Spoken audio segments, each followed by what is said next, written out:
para o Renan Santos, que é presidente do MBL. O vídeo, em poucos minutos, foi tomado de comentários e minha DM também. Na minha DM eu recebi algumas perguntas que eu não sei responder até agora, então eu quero fazer esse vídeo aqui para compartilhar isso com vocês.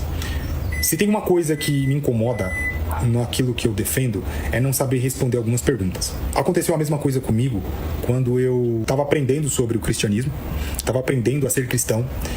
Eu não sabia responder muitas perguntas que ateus me faziam, e isso dava uma balançada na minha fé. Até que eu simplesmente falei, não, eu preciso ler a Bíblia, não dá pra ser cristão e não ler a Bíblia. Comecei a ler a Bíblia, e muitas coisas foram se encaixando, foram se acalmando. Só que não tem o manual do bolsonarismo. Eu fundamentalmente não entendo, eu tô sendo franco aqui, honesto, tá? O porquê foi nomeado o Aras na PGR, sendo que o Aras é um petista. Não sei. Eu não sei responder. E isso aqui não é um ataque. Isso é simplesmente eu dizendo, eu não sei responder. Por que que o Bolsonaro vetou um projeto que acabaria com as decisões monocráticas no STF? Quando chega um MBLer para me questionar sobre isso, eu não sei responder. Eu não sei. E eu, sinceramente, acho que você, que me segue e também é bolsonarista, não sabe responder isso. Porque não dá para responder. Não dá. Hoje, a gente vê o Bolsonaro sendo vítima, enfrentando injustiças por conta de decisões monocráticas. Você entende o que eu quero dizer? Ele teve a oportunidade de simplesmente, dar o confirma e não fez. Por quê? Sabe, esse tipo de pergunta me incomoda. Tô sendo franco com você, tô sendo honesto. Me incomoda. Me incomoda porque eu não sei. E no fundo, eu não sei se eu não sei ou se eu só estou querendo negar a realidade. Pausa. Esse é o meu ponto. Eu vi gente xingando esse cara aí nos comentários. Não conheço ele. Dito isso, se ele tá fazendo uma reflexão aberta e honesta sobre isso, ele tá fazendo quase um raciocínio aberto em voz alta que precisa ser feito por todos os bolsonaristas de boa fé. Se ele tá fazendo isso em voz alta, ele tá fazendo essa reflexão, você me desculpa. Isso é um momento importantíssimo. É a primeira vez que eu vejo um bolsonarista fazendo um exercício num vídeo em que não é uma pregação, você entende? Ele tá fazendo uma reflexão sobre os próprios pensamentos, sobre as próprias contradições, sobre os próprios medos, e tá trazendo em público isso. E eu acho, gostem ou não, eu não sei, eu não conheço, gostem ou não dele, isto é um ato que a gente sempre falou, por que os bolsonaristas não fazem essa reflexão? Essa reflexão é importantíssima. Essa reflexão é a reflexão que, se virar um processo em cadeia, você muda a direita brasileira. Porque os influenciadores do bolsonarismo não fazem isso. Os políticos do bolsonarismo não fazem isso. Eles fazem... Olha aí, ó, anistia, ó o comunismo ali, ó, olha lá o comunismo, cuidado com o comunismo, olha lá. Não, faça essa reflexão, uma reflexão objetiva. Objetiva, porque essas traições do Bolsonaro aconteceram e simplesmente é tabu dentro do bolsonarismo tratar delas. É ótimo o que ele tá falando. Parece que esse cara foi no 20 contra 1 do Arthur. E ele foi como um bolsonarista nesse debate aí. Ah, interessante. Isso tá me perturbando há dias, cara. Porque quando essas perguntas são feitas, eu sinto lá no meu ego. Tá? Eu sinto no meu ego. Eu sinto no ego do tipo assim, cara, eu não quero largar o osso. Responde, Gabriel. Porque é política. Político faz política. Porque ele tinha que fazer isso pra poder governar, sei lá. É honesto? Não sei. Eu fico gladiando com esse sentimento e isso me consome, tá? Eu não vou mentir pra vocês, eu tô consumido. E quanto mais mensagens eu recebo na minha caixa de mensagens lá, é o tipo de pergunta que eu não sei responder. Quando eu debati com o Jones Manuel, muitas pessoas vieram me perguntar o que é doutrinação, Se você olhar alguns dos meus vídeos, tem alguns bots do Jones Manuel retardados comentando lá, o que é doutrinação, Gabriel? Eu sei responder o que é doutrinação. Por isso essa pergunta não me incomoda. Agora, quando o cara me pergunta por que o Bolsonaro nomeou Aras pra PGR, eu não sei responder. Quando me pergunta por que o Bolsonaro vetou as decisões monocráticas do STF, eu não sei responder. E um monte de outros questionamentos que estão lotando a minha caixa e eu não sei responder.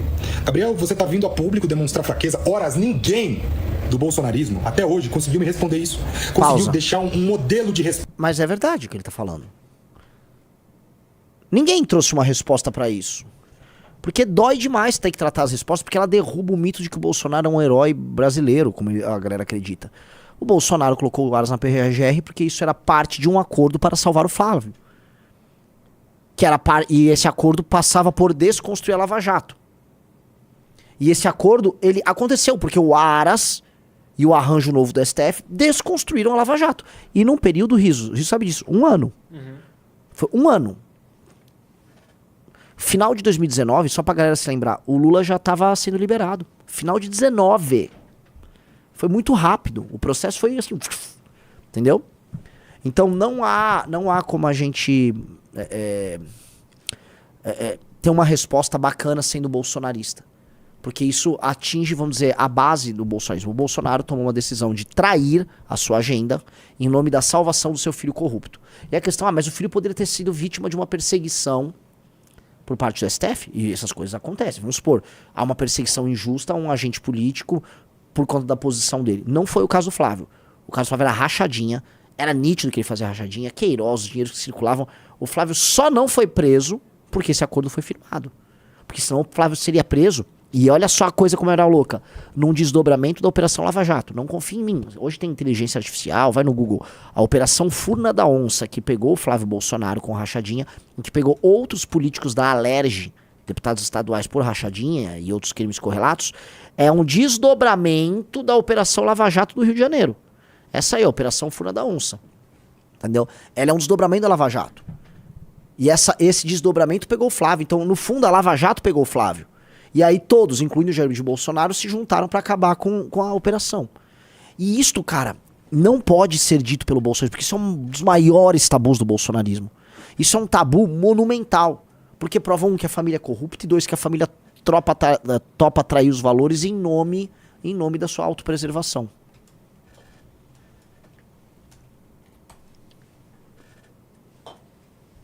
Muito louco se chama Furna da Onça.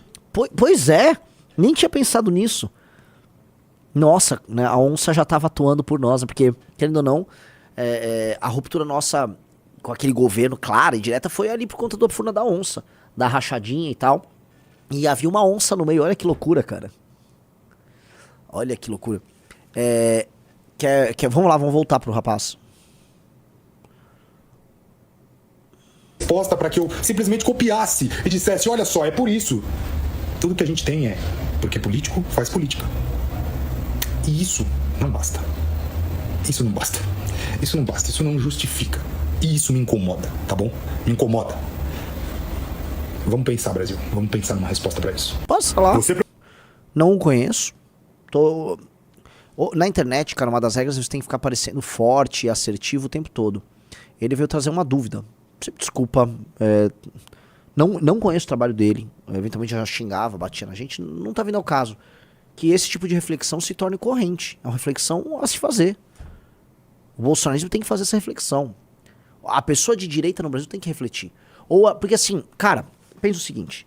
Se você tem antes de você ter um evento, vamos supor, você vai ter uma empresa vai fazer um evento no dia, ou você vai ter um jogo de futebol. A reunião prévia, o nome que está isso é de briefing. Você faz um briefing. E nesse briefing você analisa as estratégias, arruma os detalhes e vai pra batalha, vai pro jogo. Depois, em inglês, eles têm o debriefing, em que você faz uma análise crítica do que você acertou, do que você errou, do que você vai manter, o que você vai alterar. Com o tempo do debriefing, você faz depois uma revisão histórica. Aí você vai pegar a totalidade das decisões tomadas ali naquele processo, vai colocar isso dentro de processos maiores e você vai fazer uma análise. Tanto o bolsonarismo não fez um debriefing da derrota eleitoral de 22, e tampouco eles fizeram uma análise histórica. Porque o debriefing eles perderam por causa disso, porque eles racharam a direita e enfraqueceram e perderam o discurso ético. E depois ainda veio os danos da pandemia. Mas na análise histórica, tá, a traição do Bolsonaro tem que ser contextualizada dentro de um processo que já iniciava em 2016, que é aquela famosa declaração você sabe, Riso, vamos juntar com todo mundo, com o Supremo e tudo mais, Jucá. do Romero Jucá, que falou assim, vamos criar um bloco para parar essa Lava Jato. E aí o Bolsonaro cai do céu porque o sistema se junta e pega um presidente fraco como o Bolsonaro, coloca ele de refém, ele era fraco, e obriga ele a fazer várias traições. E ele topa, ele achou bom, ele achou que estava sendo esperto ali. Tanto que o Eduardo falou, olha, é bom que solte o Lula, que aí volta a polarização e a gente ganha. Esse era o raciocínio desses caras. E como a direita estava completamente apaixonada, alienada e não fazia raciocínio crítico, que é isso que o cara tá fazendo. Esse cara tá fazendo um raciocínio crítico, uma leitura crítica do processo. Porque eles estavam apaixonados, completamente apaixonados, aí, assim, milhares de influenciadores mentindo, é Brasil, se alguém falou mal é comunista, tal. as pessoas foram caindo no precipício. Agora ele está fazendo essa reflexão. E é importante que muitos o façam. Espero que isso tenha um poder de contaminação e outros tantos também reflitam dessa maneira. Tá? Não o conheço, mas essa reflexão, este vídeo que tem um caráter reflexivo, merece aplauso. Porque este tipo de raciocínio, de expor um raciocínio, pô, isso é essencial. Certo?